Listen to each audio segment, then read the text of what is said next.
Hey, what's up everybody? It's Andres from 3% Waves. We are coming at you from the beautiful headquarters here at WeWork in Miami Beach. This is where 3% Waves does all their research. This is where we get all the good stuff done that we show you guys in the videos that we put online on Facebook and Instagram. It's very cool place. Love working here. Today, this video, we're going to show you everything that went down over the weekend. This weekend was the beginning and the inauguration of the Rio Brazilian the Olympics. It was super cool to see. You know, the inauguration was very fun, very cool. Always amazing to see so many athletes around the world. You know, the top athletes around the world compete. I saw a little bit of beach volleyball, which is always fun. A little bit of basketball, a little bit of soccer. Even some judo. I saw the fan favorites last night of swimming and the gymnastics, which is always cool to see. You don't get to see that every 4 years, so that's always cool. But one thing that, or the main thing that I was focusing on this weekend was something that we have at 3% Waves and it's in our program, is the confidence and the confidence level that athletes have when they are preparing for their sport, when they're inside or in the game at the same time, and also the aftermath, how they act or how they feel after the game.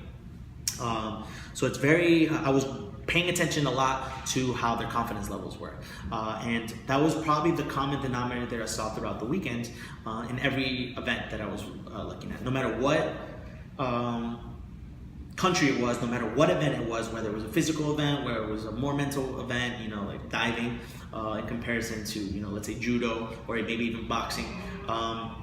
One common denominator that the experts would talk about in each sport was the confidence level that the athlete has, the individual athlete and also as a team. It's extremely important, and it's I can't stress this enough, that it's not a mistake that the best, the most elite athletes in the world have a confidence level that is through the roof. And I want to say, I don't want to get too into it, but I don't want to think overconfident or underconfident. Just being as confident as you can become. You know, being at the best level as you can in your confidence to show and to prove and to bring out your best physical components. It is something that is just not a coincidence anymore. The top athletes in the world will all have this common denominator of being, you know, just super confident, and in return brings a relaxed state. And that's the next step that comes after confidence.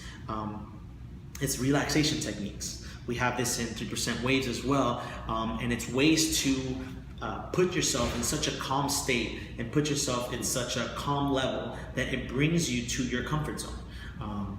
When you're in your comfort zone, science has proven, and there has been a lot of research on being in your comfort zone or being in the zone. When you're in the zone and when you're in this level, your confidence goes up, and your ability and your physical ability and your cognitive ability of the game, of your sport, just comes out. The best comes out.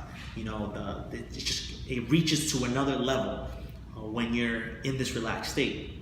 And it's extremely important so that you can reach this elite level or reach your optimal level to be in this relaxed state. The Olympics showed that throughout the whole weekend. You know, there was a crazy event last night on the relay team for USA where I saw this, and it was very apparent. And it was something that proved that, you know, it's just not something that, you know, should be overlooked or overpassed anymore. It's something that should be embedded in your practice. It should be embedded in your techniques. It should be embedded inside your profile as an athlete. So the biggest thing that I saw this weekend was that USA relay team for the swim meets. So these guys come out. You know, Michael Phelps is on the team, who is a freak athlete. He is the best Olympian, greatest Olympian of all time. 18 gold medals, and last night he was going for his 19th gold medal with the relay team. And one thing that I noticed when they came out like literally rock stars. These guys came out in their USA jackets, they had their glasses on, they had their headphones on, they were blasting their music, they were high-fiving each other, smiling the whole time. They were even looking at the stands for their family members, for their friends, and just waving to them. And it was just, you can just tell they felt like, you know, in this relaxed, confident state that, you know, is hard to match, right? Maybe another team that was like that was the Brazilian team, because, you know, they were local. They probably had the most fans there, obviously. So that was great to see as well. But in comparison, or the opposite of that, was the Australian team. The Australian team came out looking extremely tense. They came out looking extremely, I want to say focused, because they weren't all negative. They were very focused. But they came out looking very, very tense and very strict in the way they were walking up, the way they were, you know, warming up. They were just focusing on the pool. They weren't smiling. They weren't high-fiving each other. They weren't looking around. And in some teams, or in some people, maybe that is the way they, you know, get prepared. But it just showed that, you know, they weren't as relaxed as they could be. And coming into the meet, the experts had said that the Australian team was the team to beat. They were definitely the favorites. It wasn't the first time that they were favorites, and USA was the underdog in this meet. Yet they still seemed so confident. They still seemed like, in their heads and in their minds, they knew that if they did what they had to do, if they raced the way they had to race, there's no reason why they couldn't beat Australia. Now, if they lost, that's a different story. Or it's not a different story. It's just, you know, it is what it is. But they definitely showed, you know, a relaxed and confident state that just was through the roof, right? So the race starts, and United States was winning. I think they might have been losing for maybe like 5 or 10 seconds to, I think, maybe France, or I forget what the other team was, but they were definitely in control of the whole race, 95% of it, because they were winning the whole race.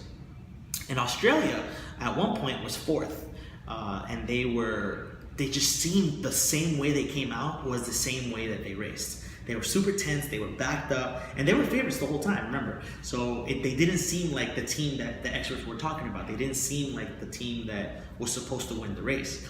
And it was very, very apparent. Once the race was over, the USA team won. They won the gold medal, which was great. Very, very proud of the USA team to do that, you know, for your country.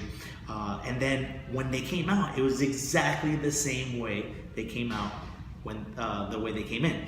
Smiling, high-five each other. Obviously, they had just won the gold medal, but the same mental state, the mental state was exactly the same. And it was just, you know, through the roof. And it was just something that was so apparent and so obvious. And you can just tell by the way the race went and the way the race ended. One thing that was shown after the race was the interview. They interviewed all the 4 guys. And they interviewed them individually, in a group, but individually. And it was amazing how they all answered exactly the same way. And the question was, what made you guys different, or what made you guys win this race? And they all answered, you know, our coach told us that we just had to do what we came to do and race like if it was just another race. We had to act like it was our own pool. We had to act like we weren't in Rio, like we're not in Brazil. You know, this isn't the Olympics, it's just another race. Just race the same way you raced before. That's why they came out with their headphones. They probably listened to the same songs they've been listening to for the past 3 or 4 years, or what they felt, you know, would get them motivated like they have been in the past. They came out all smiles, just relaxed. And it was just so apparent, and it showed throughout the whole race and the way they dominated that race. So that came to the third point that I was trying to mix in with confidence and relaxation. And it's just another day. You know, you're just literally playing or racing or whatever sport you're doing. You're just doing it the same way you've been doing it for the past weeks, years, months, whatever you want to call it. You have to do it the same way. Yeah, physically you tweak stuff and, you know, you do different things or you train differently, but the mental state is always the same. Confidence, relaxed, fun. You know, I'm enjoying myself. I gotta have fun. I gotta be, you know, all smiles, because when I do it that way, or even if you are serious or confident, you know, if you do it the same way throughout your practices and the way you trained, when you come into the competition, you're going to feel in that comfort zone. You're going to feel like you're yourself. You're going to do your best ability of yourself. And the greatest thing about that is, even if you do fail, it doesn't matter, because if you fail, all you can say is, I literally gave it all I could. That's all I could do.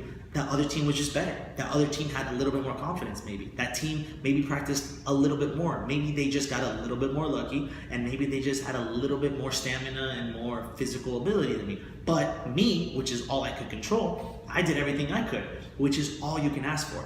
Whether you win the gold or whether you're in 10th place, it doesn't matter. And that's what we try to focus at 3% Waves, is showing you how to mix all that and how to put all those components together so that you can get the best athletic ability that you can give. Nothing else. That's all you want.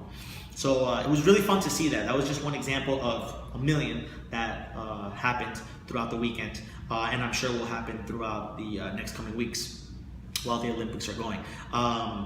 So in the next videos, I'll also be talking about the Olympics that have been going on throughout the week. I'm going to be looking at different techniques that we use in our program. Today we focused more on the confidence and the relaxation and living in the moment and being the same athlete that you always are throughout your training, which is extremely important, and I can't stress that enough. We will be focusing on the coming weeks also on football. Football is in full training camp mode, which is really fun. The last video I showed you guys, we were at the Miami Dolphins training camp, which is awesome. Very, very cool to see, you know, all the old players, all the veterans, and all the new guys coming up, all the undrafted guys, all the rookies. It's awesome to see how they're reacting to you know, pro life, and how they're acting to their pro you know, careers, and how they're acting, you know, to the change from college or maybe, you know, undrafted up into to the pro level. It's really, really good to see. I was focusing a lot on their mental state and how they were reacting, how they were acting, if they were tense, if they were relaxed, if they were confident, all that stuff. We'll be talking a little bit more about that throughout the weeks. Also, we'll be talking about baseball. Baseball is about 3/4 of the way done. The All-Star break was like a couple weeks ago, so we're definitely past half waypoint. This is you know, third gear. This is where they start talking about wild cards, getting into the playoff mode, and we're going to be focusing on also all the players individually and as a group and as a team, how they're playing now, and are they playing the same way that they were, you know, since week 1? Have they changed anything? What teams have shown these great levels to maintain their best abilities possible, or the teams that did not start off right or didn't start off that good, and how they're doing now, because you want to see everything and the differences between, or the comparison between, you know, the teams that aren't doing so well, what they're doing wrong in the mental state as well, in the mental forms. So I'm very excited to show you guys this week these videos. I hope you guys enjoyed this video. It was really fun, and I will be talking to you guys soon. All right.